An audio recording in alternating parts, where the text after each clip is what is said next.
I used to really dislike Palm Sunday. It's always been one of my least favorite Sundays.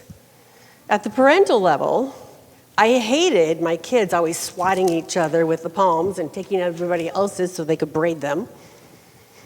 At the practical level, I disliked bringing them home, the blessed palms, not the kids, because I had to find a place for them and to keep them safe because they were blessed and you couldn't throw them away, you couldn't do anything that would be destructive toward them, and I never had that perfect place to put them.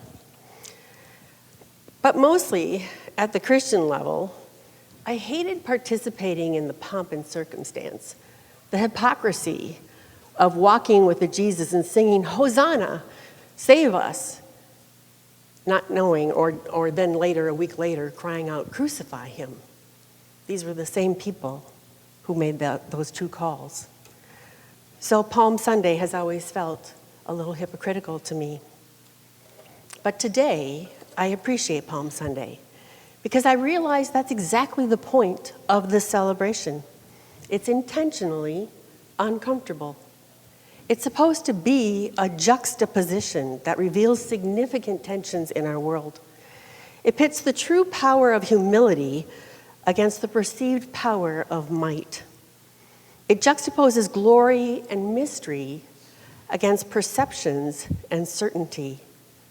It pits joy and hope against suffering and rejection.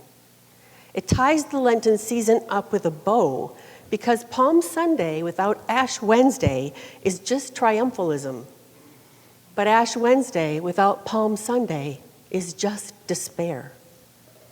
Together, they teach us balanced truths. We are fragile, yet beloved. We are mortal, yet promised resurrection. We are all born human, so no matter how much money, power, or fame we acquire in this lifetime, in the end, we will all be ashes together in the earth again. There is a big dose of spiritual honesty in that revelation. In many modern Christian traditions, and in fact in our last parish that we used to attend, on the Sunday before Ash Wednesday, you would bring the palms back to church. So for 40 days, I didn't have any dusty palms in my home. And then on Ash Wednesday, they had a big stone urn at the front, and we would burn those palms, and they became the ashes we would use on our foreheads later in the service. And it put a nice symmetry to the entire experience. It helped me see how it was all connected. But I had to ask myself as I was preparing for this, what is the good news of Palm Sunday in 2026? What does this all mean for us? I guess the good news is that there will always be symmetry connecting the forever uncomfortable with our free will and ultimate glory.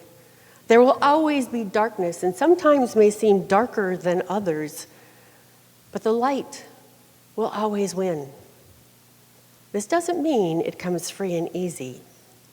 Next week, April 4th, Easter Sunday, will mark the day that Martin Luther King Jr. was shot at the Lorraine Motel 58 years ago. A few years ago, I had the privilege of sitting on a plane next to Reverend Samuel, he preferred to be called Billy, Kyles. He was the man who was at the church the night Reverend King sang out, "I have a dream, I see the end, and I know I cannot be with you." He said it was magical, it was stirring, just like the people on Palm Sunday who laid down those palms. There was a seismic shift.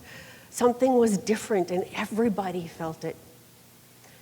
Billy was the man who was standing next to King when the shot rang out, and he held King's head in his lap until the emergency crews arrived.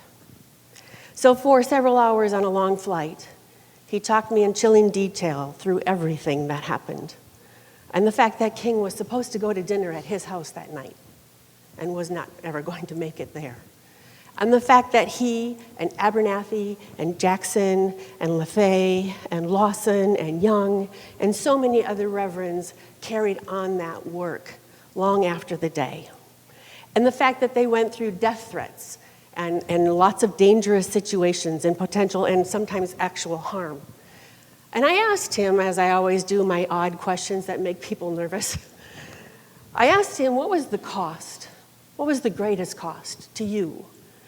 He said, it was a cost I didn't know until 40 years later.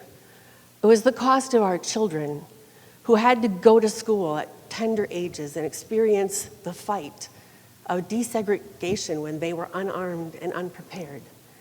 And we did not know until later the cost that took on our kids. There's always a cost when we do this work. There's always a cost.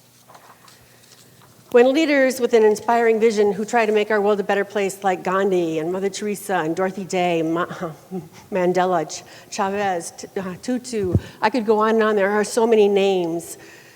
They always leave with this inspiring vision to make the world a better place, but they also leave an army of inspired souls who continue their good work.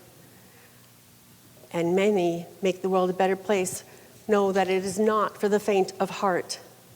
It is not lost on me that the No King's March, a day in which people around the world took a nonviolent and united stance against the tyranny of absolute power, happened the day before Palm Sunday, a day in which Jesus took a knee instead of a throne. It is not lost on me that Jesus' message consistently aimed to disrupt political power absolutely. His actions challenged economic injustice consistently, and his execution was purely political and wrongly executed. Just like today, when we justify strikes against humanity, it is not lost on me that these same injustices are still in our world today. From the corrupt issues of the Roman Empire in Jesus' time, to the Holocaust, the apartheid, and the many other unnamed horrors of modern times, the human race will always be fighting injustice, and there will always be a cost.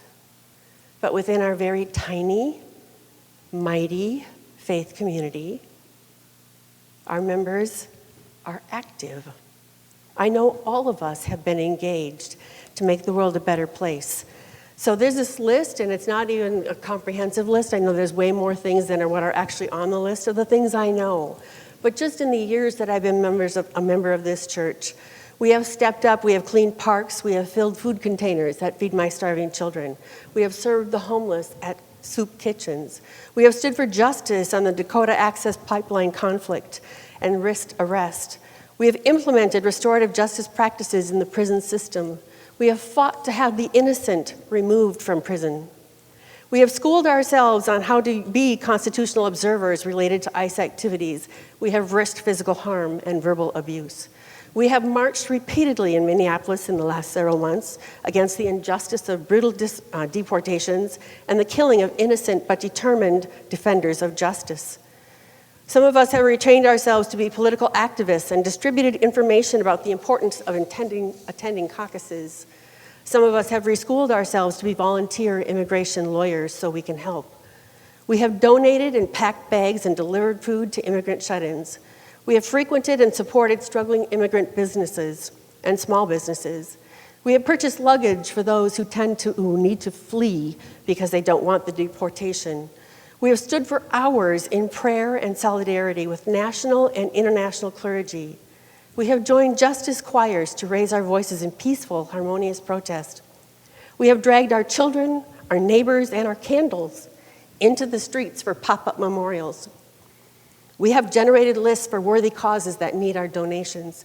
We have written letters to lawmakers outlining concerns and expectations, and we have donated to causes like Joseph's Coat and Neighbors Incorporated and others of equal importance.